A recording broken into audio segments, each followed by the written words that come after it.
to Joe Blogg's talks.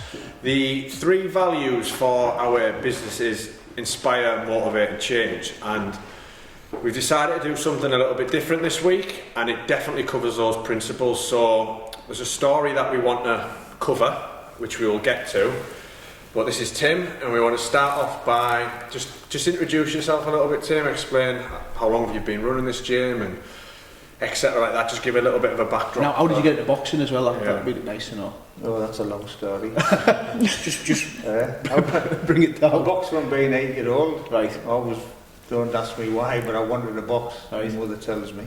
Okay. And I come to the boxing gym, run by Herbie James, who used to run this gym. I boxed till I was 22 years old. And then at 1997, I took over this gym, and I've been here ever since. So we're at Hartlepool Headlands ABC boxing gym, and how long have you been running for, Tim? Sorry. Been what, sorry? How long have you been running this gym for? 97, since 1997. 97, yeah. And we wanted, the reason for this video is to raise awareness and funding for the fact that there's a little bit of an issue at the moment with the gym, with woodworm in the floor, and we're trying to raise funds to be able to get that sorted out and rectified so it can be up and running back when obviously this lockdown finishes and things like that, so the kids and everybody else who uses it can use it properly. So you don't, this is not your full-time job, is it? No. It's like, well, 99% of boxing, amateur boxing clubs around the country are the same. There's just guys who enjoy the sport, take it up as a hobby. It becomes like a job because it's very time demanding. Yeah. But like I said, no, it's just a passion which I've had all my life, and like you say, continue to have. Yeah, that's admirable, and I think we want to get into the, recently there's some funding that's been put out to grassroots sports. Being sort of spread across the country, quite a large sum, 300 million I think was the amount, and none of which has been given to boxing, which I think will probably sort of, it's not damaging, but it doesn't help anybody in any way for such a big sport in the country that's got such a positive effect in local communities. What are your thoughts around that? Well, it says quite a bit, to be fair. I'll have to bite my lip a little bit on it, but obviously it's not good for boxing. But it's even before it was announced this week about which sports were getting money, boxing seemed to be getting the short straw anyway, because there was no contact. Sorry, you get a lot of sports like rugby, boxing, football, they were all able to continue. We couldn't. Yeah. Couldn't spar, couldn't go on the pads. Now there's another lockdown, and like I say, we seem to be at the bottom of anyone's thoughts. Why do you think it gets put last? Like, it seems to be a constant, there's underdog stories that are within boxing, but there's sort of an underdog story around boxing as well. It seems to be the last thing that's sort of, why do you think it's always last on the list? Yeah, probably. I think it's just because it's a working man's sport. Like the outside perception is it's violent. Yeah, exactly. Yeah, it has a bad rep. If there's anything bad, or some person's done something, broke the law, and he'd boxed 20 years ago, 15, it would come up ex-boxer. Yeah. It always seems to have got that type of reputation. Yeah. I was going to say, flip that on its head though. What do you think boxing brings, particularly for, say, like a young lad walks through the gym doors? What do you think? It's not just about boxing. It's discipline and somewhere to go. You can look through the history of boxing. The amount of kids that come from broken families, single parent families, myself included, it's, it's well over 50%. You can go through, you can name a load of boxers, I can name a load of, and it would all come from. So I think it's got a lot to do with they look for like father figures type of things, where team sports, they don't seem to. That's what I've found in my experience as a coach as well. I know over the years when I've had kids and they're looking up to me, like, do I, like a bit father figure-ish, and they listen to everything I say. And it's not just about boxing, like I say, the discipline and something to do, somewhere to go, and a group of friends. Like I say, I can't fault it. I was just going to say on that point, something mentioned when we first come in, wasn't there, which sort of took me aback a little bit really, but I just want you to go into a little bit about you were mentioning something about, it was a kid at Christmas and he had nowhere to go or something, and... Yeah, like I say, I've had quite a few like that, but a certain individual, he spent the Christmas with me and my family, because, like I say, he had nowhere to go. He's a grown lad now, well, he's a grown man, and he's turned into a decent kid. Yeah. Which is, I'm as proud as that of when people turn out to be decent adults, as well as people turning out to be world champions. I get as much satisfaction. So it isn't, like I say, the commitment to, like I say, it's not a full-time job. It's clearly more that it means to you, and that's, I think that's why we wanted to cover it, because it brings out, it shows you the value in this, doesn't it? I know we've touched on it slightly, but I really want to drill into people. You know, if let's take this area for example. So we're in the Headlands in Hartlepool. What does it do for, you know? Let's start with kids. What does it do for the kids? It takes them off the street, but you've said there teach them a bit of discipline. But what have you, like? How do you think it affects them, like in a positive way? How does it affect them? Yeah, like in a positive way. What's the positive effect it has on children to do boxing and to start boxing? Like I say, it's a lot of the time it's somewhere to go and feel part of a team. We've got a good little squad coming together now, and that's what I've found over the years. Once you get a good group of little ones coming up together, they're growing up together, they're going away in the minibus together, you can hear them carrying on and mucking about and playing. Yeah. And sometimes when they've come up like that, because they all do it over the years. I don't know, when I was boxing, where you think, oh, I've had enough, I'm packing this game in, and you know what I mean, whatever, for whatever reason. But I think once they've come up as a little group, that stops them, because I think, well, I missed that as well. It's not the fact that I don't want to box anymore, but I don't want to miss my pals and that, and the little going away to wherever, Doncaster, Sheffield or whatever, just a little night out. I think the things that have been overlooked as well, you know, there's a massive conversation now across the country, globally as well, about mental health as well as obviously physical health, but the positive effect it has on everybody throughout the gym. I'm not just talking about kids, I'm talking everybody in the gym. Even for yourself, you're getting the satisfaction, how proud you can be when you say you're bringing people off the streets and turn them into world champions, or turn them into, you know, good young men or women or whatever. That needs to be sort of brought to the forefront of how it has a positive effect on people's mental health. Do you agree with me? Oh yeah. Definitely. And I think we should maybe touch on the fact that obviously Savannah come through, you know, we talk about inspiring people. There's not much more of an inspirational story that, you know, from, again, the Headlands gym in Hartlepool, Savannah's come through here, beat the Olympics and now gone to the top of the game and, you know, fighting live on Sky Sports TV, winning a world title, which obviously is present in the video here. So what's your thoughts around that? Oh, well, when Savannah first used to come here, she'd come through them doors on a bike, push bike. She used to cycle down every night, you name it, wherever weather, for probably the first couple of years, wasn't it? Yeah, it was, slagging a car. Shares it was, It's, and the funny thing was, I've learned stuff from Savannah as well, because when she did first come, she wasn't the best of runners. She's still not. But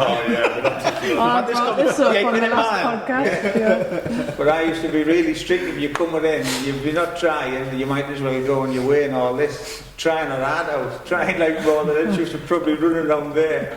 So that's obviously that shows how it can teach, or how it can show people's sort of mental fortitude and like to stick with. I was just going to say, the thing that I noticed when I walked in straight away was the quotes. I've got like photos of the quotes there. It's that like little it's something we believe in because of the business that we do. We put a lot of, like I say, like one of the motives is inspire, and we put a lot of quotes out there. But like straight away, like when I was looking around, I was seeing like it's a place where like you come, like we know ourselves from training, but it's a place where you come and, like you say, you feel part of it. But it's actually where you push boundaries and you challenge yourself, and like it's so important to people. It's like it definitely shouldn't be overlooked.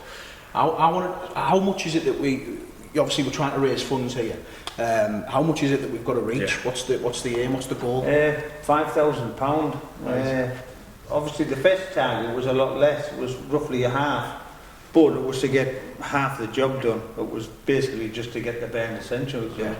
But now, hopefully we can raise the 5,000, there'll be a lot more repairs to be done. I was going to say, what's the plans with it? It just makes me think there straight away, just even the fact that it's like, it was bare essentials and like we've raised that, it's sort of like credit to your attitude if it's literally, it's just to cover that. But obviously, if we can raise that a little bit more, is it solely all for the flooring, or is there other things that... Yeah, because to be honest, that's what it is. The funding, that's the funny thing about it. The funding, I was told, I can get funding for new equipment for this and the other, but as you can see, for the 20 odd years I've built it up, we don't need more equipment. But if this ring collapses into this floor, we're not going to have a gym.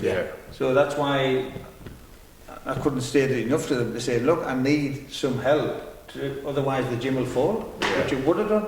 Because when you have a look underneath this ring, you'll see the state of it. There's a lot of weight in it. It's only a matter of time before it just collapses. And you're hoping to get it done. Obviously, raise the money, which I think we'll push it out as far as we can to help you get to that target. And you're hoping to have it turned around and done sort of so when people can come back maybe after the new year. Do you think? That's what I'm hoping for. We can get it done as soon as possible. A final thought before we sort of move on to Savannah would be some people might be a bit. They may not feel like they want to walk into a boxing gym. They've probably got, like you said, the little stigma that's attached around boxing. Why should people come into a boxing gym? I know from ones that I've been to, it's always so welcoming. Would you say it's the same here? Yeah, definitely. Like you say, I know it can be daunting. Like you say, when I was 8-year-old, obviously, I needed my mum to come and bring me. When Savannah first come, was it on a Sunday morning? When you first come, I didn't know what. It was on when I was in training, and you just come in. Well, I remember you just come in by yourself, though, didn't you? No, I come in with a couple of other girls. What about that other little lad? Yeah, there was a lad and two girls coming with me. 3 of us. 3 girls and a lad. And I wouldn't have dared come in on my own. Really? Yeah. But what would you say to people now to just come through? Because, like I say, they are welcoming places. Yeah, I know. It's where people sort of... Like I say, it's because people get this opinion. I've had people come in before. Savannah laughs when you can get guys who are like Dorman or whatever, big lads, or they come in and then they'll just start saying, can I come? Oh, yeah, no problem. I'll say I'm being polite. And then they'll just start saying effing this and effing that. Whoa. Stop. Savannah looks away. Don't swear at me. I'm in this. You can see the signs around here. I'm not swearing at you. You want to come in. You know what I mean? They're trying to act a little bit like, effing it. But it teaches that, exactly. That's the respect and that's the discipline. It's not about that. Look at what I am and this, that, and the other. Doesn't matter. You've stood on the doors doing that. I'm not bothered. You want to come and learn to box? I'll teach you how to box. And like you say, learn a bit of respect. No, brilliant. I mean, we'll leave the when we're pushing this out on the social medias and YouTube and things, we'll leave the link for the GoFundMe below or in the comments. So please give whatever you can to sort of, anything, 5, 10, a couple of quid, whatever you can to go towards. It's such a good cause. I mean, boxing gyms up and down the country should have funding, and to be given none is like, it's just ridiculous for how much it means to the area. It's just crazy. But I just want to move on to sort of your thoughts of when Savannah started, and obviously women's boxing's come right through now. Savannah being one of the ones that sort of pushed it on, along with a couple of others. So what were your thoughts at the start, and when she first, how old were you when you first came in, sorry, Savannah? 11. 11. I know. You got to remember, it was a long time ago. No, of course, I'm not saying it in a bad way. No, this is what I'd like to say. People now, female boxing, it's been the Olympics and no, of course. But a long time ago, it wasn't. It wasn't the same. No, you're right. But and it changed my opinion. I've said the story before. Savannah knows the story. She called me. I just thought, right, let her have a go and basically just try and get rid of it. That's She just kept coming. But in this exact gym, I seen her get in there sparring. Got one of the other coaches to let her spar and watched it. I just seen the aggression on her face. It wanted to kill them. So went and I watched this. She looked a bit angry here, with ability as well. And that's, like I say, changed me. And she just trained as hard or harder than, at the start of the females at the box try even harder to prove themselves. No, absolutely. And obviously, when you watched the fight the other week when she won the world title, what were your thoughts then on the performance? We were sat in here, we watched it on that TV with a group of us, and like I said, listening to Savannah's interview after and stuff like that. We were all in here cheering and proud moments. Yeah. Unreal, great for the area as well, isn't it? Yeah. I want to sort of touch on that a little bit as well, Savannah. Obviously, we both watched it. It was unbelievable. I want to find out what your thoughts on like sort of boxing. Well, first of all, actually take a little bit before that. The first one got postponed, didn't it? When you were first meant to box. For a couple of weeks, and then pushed back to the what was the undercard one? Sorry, it's gone from my head. It was on the written bill. That's the one. Yeah. It was maybe on the written one. Then it got pushed back a couple of weeks. So how did you deal with that? Getting sort of postponed for a little bit. At first, I just thought this is just typical. I've just felt, especially in the pro career, it's just been stop, start, wrong place at the wrong time, and I just thought I was gutted, but I was more typical. Yeah. I'm not surprised. Yeah. So obviously I didn't know I was going to box so soon. In my head, I was thinking, you know, I'm not even going to get out this year. So I literally, obviously, because it was fight week, so I was on weight, feeling good. Everything had went to plan. And for me, it was more, I can't do another camp. I can't do it. Because really, I was meant to box in the April, got pulled 2 weeks before. I was meant to box in the June, that never happened. Obviously, the written bill. So really, I've trained solid all year. Yeah. And then it was just a thought of another 6-8 weeks of sparring. And my body at that point was breaking down. Everything was aching. Little niggles were starting to affect me and stuff. So that was my main concern. But luckily enough, it got put back 2 weeks. Yeah. So, but even then, I was thinking, no, it's not happening. Yeah. I'm not holding on. Even Tim was like me. He was like, no, I'm not holding on to it because we went and had a cup of tea at Mum's. This was before the first bout was pulled. Yeah. On the Wednesday, was it the Wednesday? Yeah, it was. Yeah. She was going to be boxing on the Saturday, and I was the same. I was thinking, I just can't believe you're going to box on Saturday, yeah. And then when it pulled, I was exactly the same. I thought, I expected it. Yeah. I expected it to fall through. And I was more concerned about how she was feeling, thinking, oh, I've had enough of this game. I thought she might just, I've just had enough of the disappointment. But when I spoke to her on the phone, she didn't seem half as bad as what I thought she would have been. It's paid off now, isn't it? It's one of them where it's just, I mean, it must have been so challenging, like mentally, setback. But now, obviously, all probably feels worth it, I imagine. There's times when I have thought, what's the point? But then I think, it's got to happen. It's got to happen. It can't be like this forever. In my head, I just think I will get there. I'll get to where I want to be. And even now, I still keep thinking I will get there. And I believe I will. Yeah. I believe it'll be hard because the past 3 years since I've been pro. I was going to say, there's been a lot.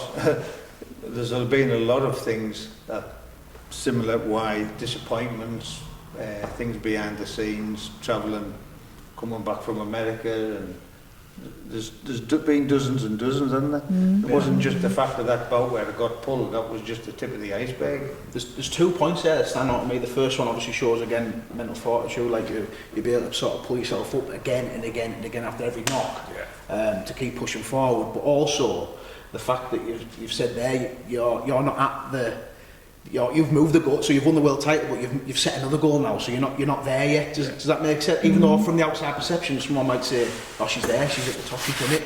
Yeah. But for you, internally, you're saying there's some more I need to go yet before I'm there.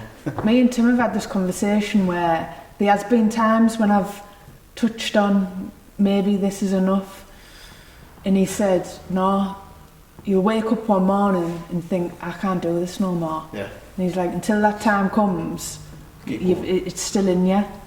And even like I said, when there's times when I've thought, maybe, I should just walk away now, I've still got that love for it. And the thing is with me, not just about, I love training.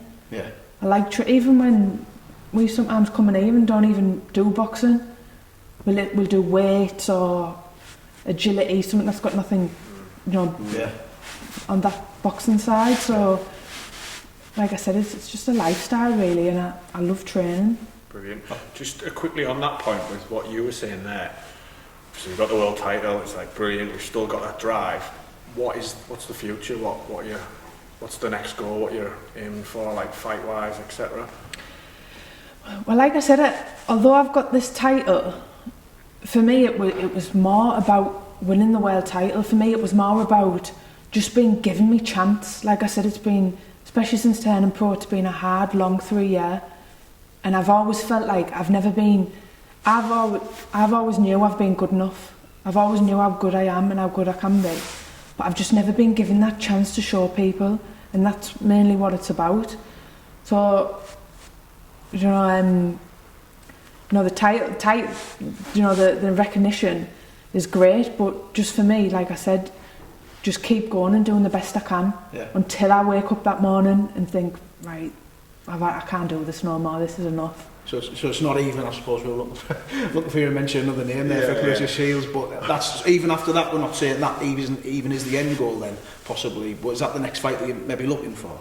Yeah, that fight that fight is there, and I think for me, that fight will always be there, because now she needs me more than I need her, because at the heavier weight, there's no one else about, and the rivalry that we've got has been going on for 8 years, a long time, and it's genuine. There's a story in that. And we are the bigger girls, we're the heavier, whereas you know, you've got the likes of the lightweights and the super feathers, the fast, but there's not much power there, whereas obviously the heavier weights, it's a bit different. Yeah.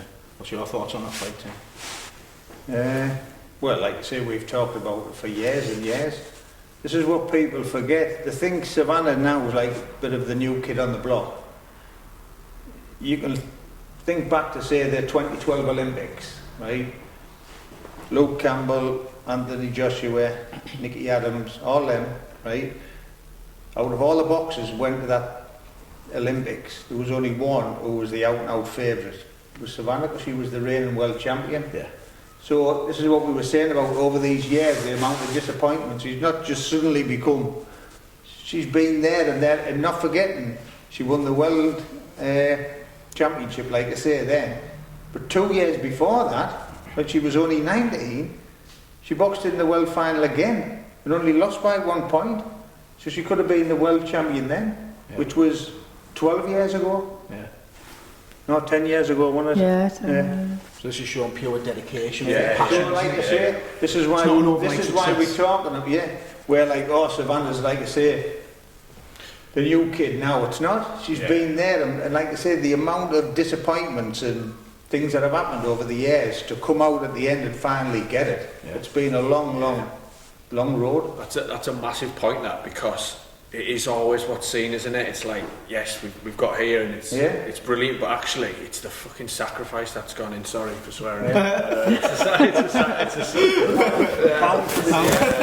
a sacrifice that's gone in the background that people don't see, and like on that message in regards to going back to the funding, it's like it's so powerful what these places have, and that's why we really wanted to cover that story. So I mean, I don't know if you've got any further questions. I just want to finish on that, really. It's like, obviously, Savannah's got that world title. It's absolutely brilliant that, like, we've seen the importance of this place. Like, let's just do what we can as a community to get that last bit of funding and really help out for someone who's dedicated so much time to this place and deserves it thoroughly, really. And like I say, we can, for us who talk about inspire, motivate, change, this is inspiring and motivating the next generation of world champions potentially, absolutely. And we can see how much it means to the community and how important it is, and that goes for boxing gyms everywhere. But let's say we're not getting the funding from grassroots sport. I think it's really important that we can just pull together this last little bit of funding and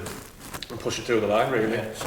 Again, just to touch, so we're going to put it in the comments or in the description, the GoFundMe link, so please go and click on it and just give whatever you can to help such a great cause for the area, for the community, and like you say, for the future.